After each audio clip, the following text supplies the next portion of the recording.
Higher education. This, of course, is a budget year for higher education as well. Representative Pawlowski, I guess I turn to you as our education expert. Well, I would hope that we would continue to freeze tuition, both at the undergraduate level at MnSCU and at the University of Minnesota. We did that over the last 2 years. We have now seen a small decline in student debt. We know that the big issues in higher education are tuition and debt, and I will add 2 more. Administrative oversight. We banned administrative bonuses in 2013 and said the highest paid officials in this state should not get a bonus on a salary of $250,000 or $378,000 or $50,000 or $15,000 because the person that paid for it was a student.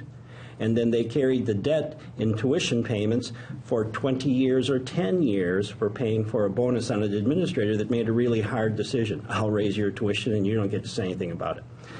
We also said that if you are going to cut programs, you should cut administration first before you cut program and faculty and maintain the integrity of those programs.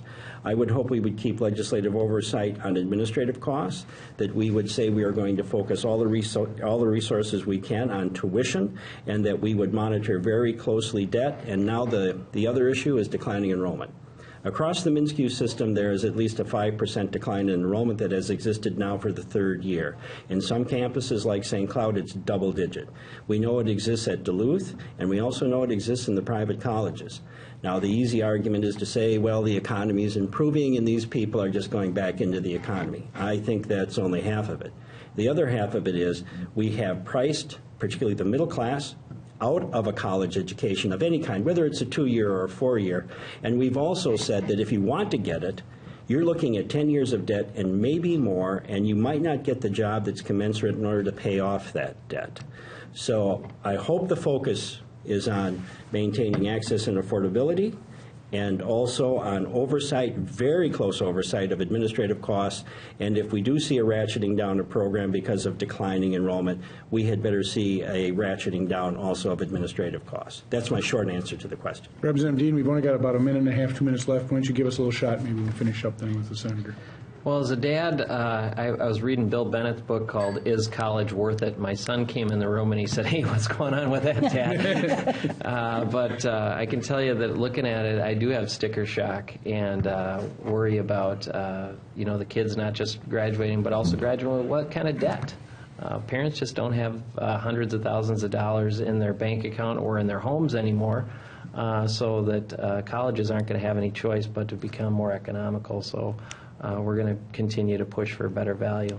Senator, you get the last word on this topic. I'll say I kind of agree with, I want to study it a little bit more with some of the governor's proposals, which goes part of the way on the tuition freeze, but asks the institutions to meet the other part of that.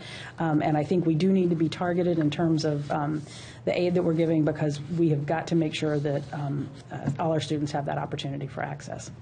And the MnSCU appropriation, that's held up by, there's a dispute between the staff, as I recall. Yes, over charting the future. Yep. And that's a very curious dispute, because if you're having a discussion and you have votes of no confidence at the 7 4-year institutions of the 2 biggest groups, the 2- and 4-year faculty, and they're all saying that they have a vote of no confidence on the architect of charting the future, it does not speak well for the future of higher ed.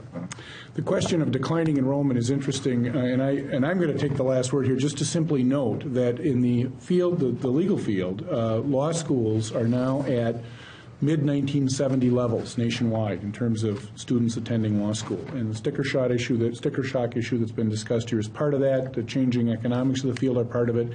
I think this higher education question is a lot more complicated than it's made out to be.